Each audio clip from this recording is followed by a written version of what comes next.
let's get ready because now, for the first time, Miss Gay pageant dito sa Comedy Bar. Put your hands together for our comedy beauty, and here we go. Woo! Good evening, ladies and gentlemen, and welcome to Comedy Bar. Tonight, we are in search for our new Miss Comedy Bar 2010 Animal Division. Here are the not-so-lovely candidates in this swimwear, brought to you by DPWH. Candidate number 1. Magandang gabi po sa inyong lahat. Nasa inyong harapan, ang napakaganda ang kamukha ni Era Madrigal. Ako po si Angel at naniniwala sa isang simpleng kasabihan. Hindi lahat ng may magandang mukha ay babae. Malay nyo, ako pala ang dati nyong kumpare. Thank you very much, candidate number 1. Candidate number 2.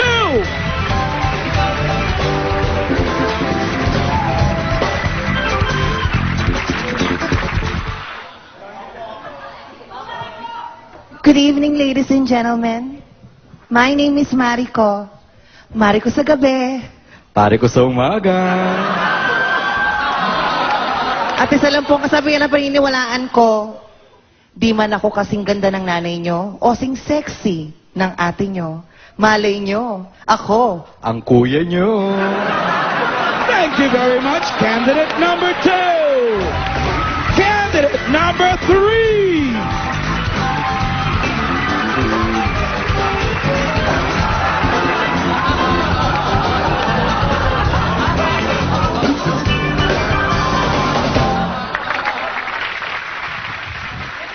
Mabuhay. Mabuhay. I spent 7 years of my life in the States. Pero po, nalaman ko na pusong Pinoy pa rin po pala talaga ako. My name is Petit Brokovich at naniniwala po ko sa kasabihan na binitaw ni Dr. Jose Rizal na ang taong hindi marunong magmahal sa sariling wika sa call center naglipada! Thank you very much, candidate number 3.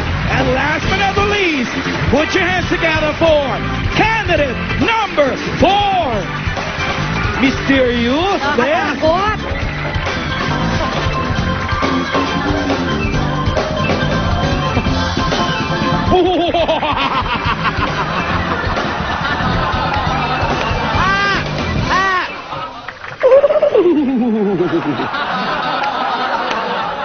Magandang gabi po sa inyong lahat.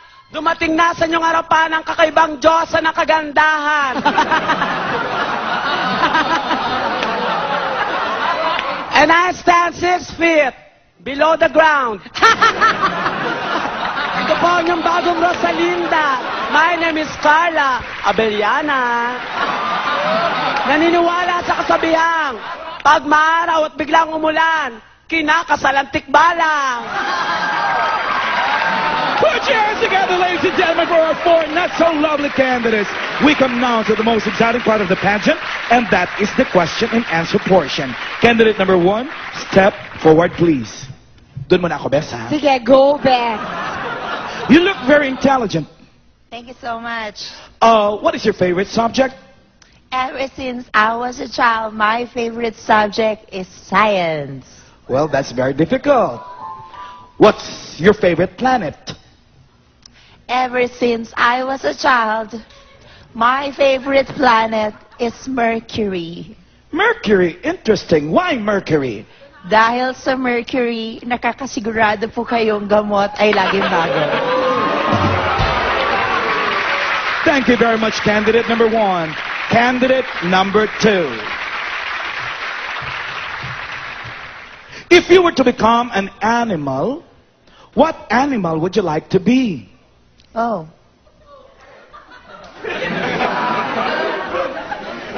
I would like to be an amphibian. Amphibian. Why amphibian? Because an amphibian is an animal who can live both water and land. Nice answer. Can you give us an example of an amphibian? Oh. A frog. Nice. How about another example? Oh.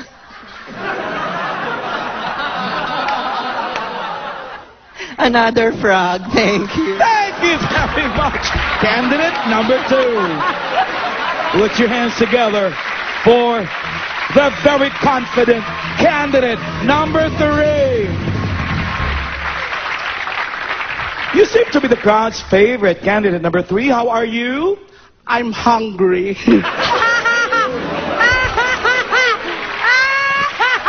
Well, I can see that.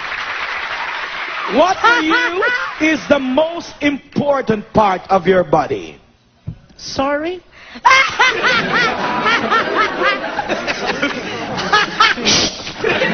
What for you is the most important part of your body? Well, the best part of my body is that my neck. Why your neck? Parang wala ka namang neck. Because my neck holds my head, and my head holds my face, for I believe that my beautiful face will hold the crown for tonight's competition. Confident! What is the second most important part of your body? Second? Yes.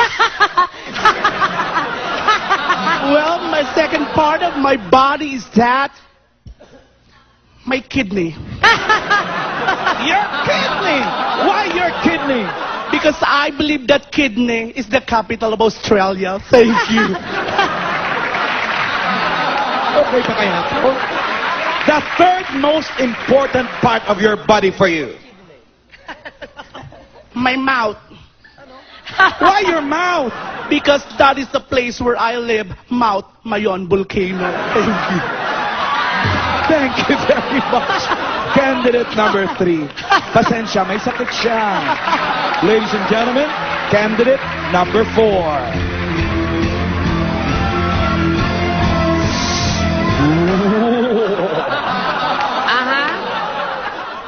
Do you want an easy or a difficult question? I am the most intelligent candidate, so I'd like you to throw the most difficult question you can ever think of.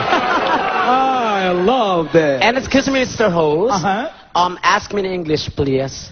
Wow.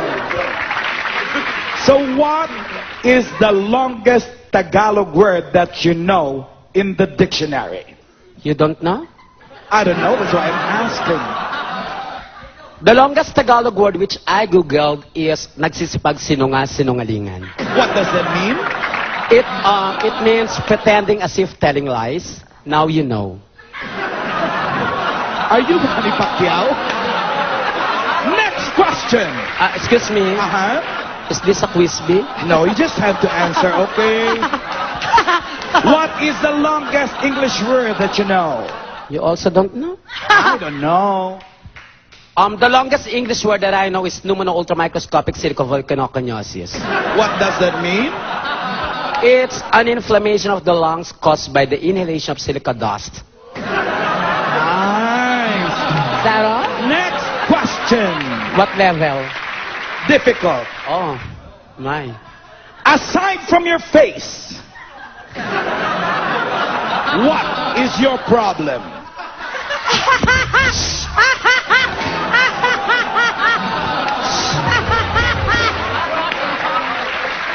Well, Mr. Host, let me tell you this. I don't think I have a problem with my face because I'm used to it. It is you asking me that question, therefore I think you are the problem and you are my problem. Excuse me, candidate number 4. Do you really think that I have a problem with my face? Excuse me, Mr. Host. This is comedy bar. Joke, joke, joke. Okay. One last question. Kung mamamatay ka bukas, Alam mo na yan! bakit di pa ngayon? As I've said, Mr. Host, English, please. If you were to die tomorrow, why not today? Well, Mr. Host, let me tell you this. I am not in a hurry. Are you in a hurry? Go ahead. Do you really think I am in a hurry? Mr. Host, Uh-huh. can I say something in Tagalog? Go ahead. Di bali na pong matalo, wag lang matanggal dito. Thank you very much, candidate number 4. Ladies and gentlemen, palapakan niyo po sila. Marico, Angel, Petit, and Tomas. O sige na, magsilasa kayo. Bumalik kayo sa circo. Thank you very much, beautiful ladies.